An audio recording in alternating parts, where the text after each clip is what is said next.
007. Ini saya akan menjelaskan tentang akuntansi manajemen yang menggunakan pengambilan keputusan taktis.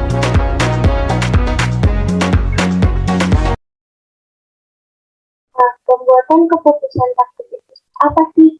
Nah, pembuatan keputusan taktis itu ialah pembuatan keputusan dengan memilih dari beberapa alternatif dalam waktu yang singkat. Contohnya adalah menerima pesanan khusus dengan harga yang lebih rendah dari harga normal.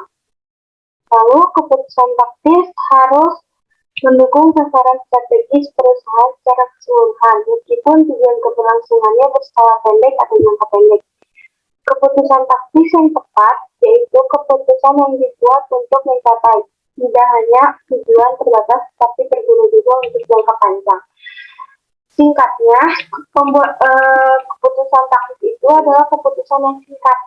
Jadi, pembuatan keputusan taktis itu harus mendukung sasaran strategis perusahaan secara keseluruhan.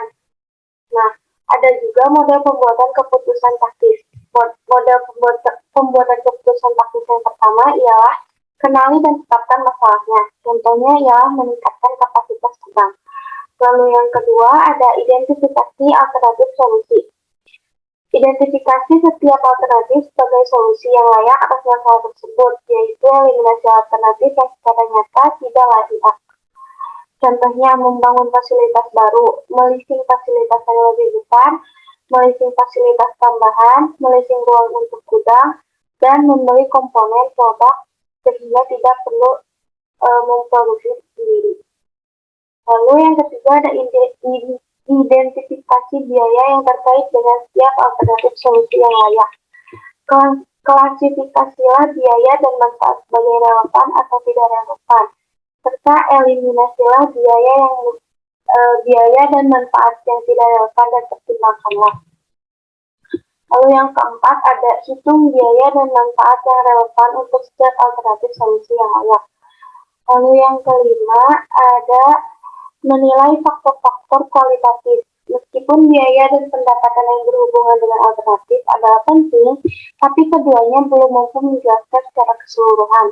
Faktor-faktor kualitatif dapat secara nyata mempengaruhi keputusan manajer. Faktor-faktor kualitatif merupakan faktor yang sulit dinyatakan dalam angka.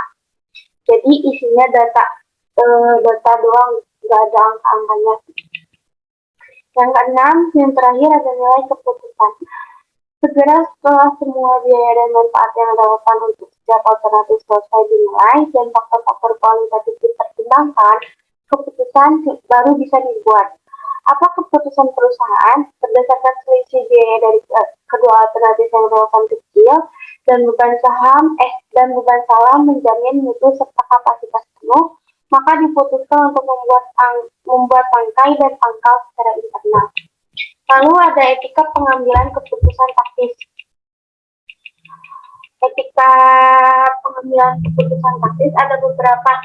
Yang pertama ada berkaitan dengan cara keputusan diimplementasikan dan kemungkinan pengorbanan sasaran jangka panjang untuk memenuhi sasaran jangka pendek. Lalu pencapaian sasarannya penting, tapi bagaimana cara mencapainya hal yang lebih penting. Contohnya ialah PHK karyawan serta pengurangan kualitas bahan dan desain untuk menaikkan laba jangka pendek. Tanggung jawab moral terhadap berbagai stakeholders hendaknya menjadi pertimbangan utama. Lalu kemudian ada penerapan konsep pembuatan keputusan taktis dalam berbagai situasi bisnis. Itu ada yang pertama keputusan membuat atau membeli produk, lalu ada keputusan meneruskan atau menghentikan produksi, lalu kemudian ada keputusan terhadap suatu pesanan khusus, lalu keputusan menjual atau memproses produk lebih lanjut, lalu keputusan mengurangi produk, dan yang terakhir keputusan penetapan harga produk. Nah, di sini dibahas satu persatu. Yang pertama itu kan keputusan membuat atau membeli produk. Nah, manajer sering dihadapkan pada keputusan untuk membuat sendiri atau membeli komponen yang akan digunakan dalam proses produksi. Dengan mengidentifikasi dan menghitung biaya relevan yang berhubungan dengan keputusan keputusan membuat sendiri atau membeli komponen tersebut, maka manajer mengambil keputusan yang menghasilkan biaya terendah dan memberikan manfaat terbesar. Biaya yang relevan dalam keputusan membuat sendiri seperti biaya bahan langsung, tenaga kerja langsung, overhead variabel, serta biaya-biaya lain yang harus dikeluarkan untuk membuat sendiri komponen produk tersebut. Biaya yang relevan untuk keputusan membeli seperti biaya pembelian komponen, biaya tenaga kerja, pembelian dan biaya-biaya lain yang dikeluarkan untuk membeli komponen di luar perusahaan. Lalu yang kedua ada keputusan meneruskan atau menghentikan produksi. Manajer memutuskan apakah suatu segmen seperti lini produksi harus dipertahankan atau dihapus, dan juga mempertimbangkan berbagai dampak komplementernya. Serta harus diperhatikan apakah penghentian suatu produk akan mempengaruhi penjualan produk lainnya, terutama untuk produk komplementer seperti batu bata dan genteng. Manajer pula mengumpulkan semua informasi yang diperlukan untuk membuat keputusan terbaik dan mengidentifikasi setiap solusi yang layak. Laporan segmen yang disusun atas dasar perhitungan biaya variabel memberikan informasi yang berharga bagi keputusan meneruskan atau menghentikan produksi. Alternatif yang mungkin terjadi yaitu mempertahankan lini produk, menghentikannya atau menghentikan lini produk dan menggantikannya dengan produk lain. Lalu ada juga keputusan terhadap suatu pesanan khusus. Manajer harus memutuskan apakah akan menerima produk atau menolak pesanan khusus. Menerima pesanan khusus akan menguntungkan perusahaan, terutama jika sedang beroperasi di bawah kapasitas produksi maksimum. Walaupun berada di bawah harga jual normal produk, dikarenakan pemanfaatan kapasitas penganggur, pengoptimalan biaya tetap, serta hilangnya biaya-biaya yang tidak relevan menjadi suatu pertimbangan dalam pengambilan keputusan tetap dalam pesanan khusus. Lalu ada keputusan bauran produk. Setiap bauran produk mencerminkan suatu alternatif yang memiliki konsekuensi terhadap laba yang dihasilkan.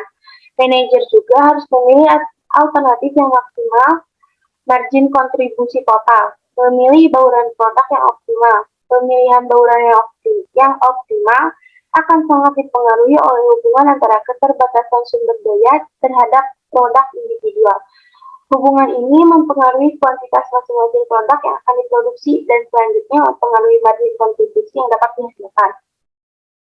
Faktor yang menentukan sumber daya dengan satu kendala yaitu margin kontribusi per unit dari sumber daya yang langka atau terbatas. Maka produksi yang menghasilkan margin kontribusi tertinggilah yang dipilih untuk diproduksi. Sedangkan sumber daya dengan banyak kendala, solusi bauran produk dilakukan dengan menggunakan teknik pemrograman linier. Lalu ada keputusan penetapan harga produk. Penetapan harga berdasarkan biaya, yaitu perusahaan akan menetapkan harga memulainya dengan biaya, dengan menghitung biaya produk dan menambahkan laba yang diinginkan. Penetapan harga berdasarkan perhitungan biaya target, yaitu menentukan biaya produk atau jasa berdasarkan dengan target harga yang mampu untuk pelanggan bayarkan. Dimulai dari harga untuk menentukan biaya. Divisi pemasaran juga menentukan karakteristik produk dan harga yang pantas. Kemudian menjadi tugas dari lini produk untuk mendesain dan mengembangkan produk dengan struktur biaya dan laba dengan harga yang ditetapkan. Lalu, aspek hukum dan keadilan dalam penetapan harga. Prinsip dasar dari peraturan hukum dalam penetapan harga adalah mendorong persaingan yang sehat dan mencegah terjadinya kolusi untuk menetapkan harga dan menyingkirkan pesaing dari bisnis. Standar masyarakat mengenai keadilan itu sangatlah penting dalam penetapan harga. Perilaku yang tidak etis dalam penetapan harga berkaitan dengan usaha mendapatkan keuntungan secara tidak adil dari pelanggan, seperti menaikkan harga barang dalam kondisi bencana untuk mengambil keputusan. Sekian presentasi dari saya. Mohon maaf bila ada tutur kata. Mohon maaf bila ada kesalahan dalam tutur kata penyampaian. Terima kasih atas waktunya. Wassalamualaikum warahmatullahi wabarakatuh.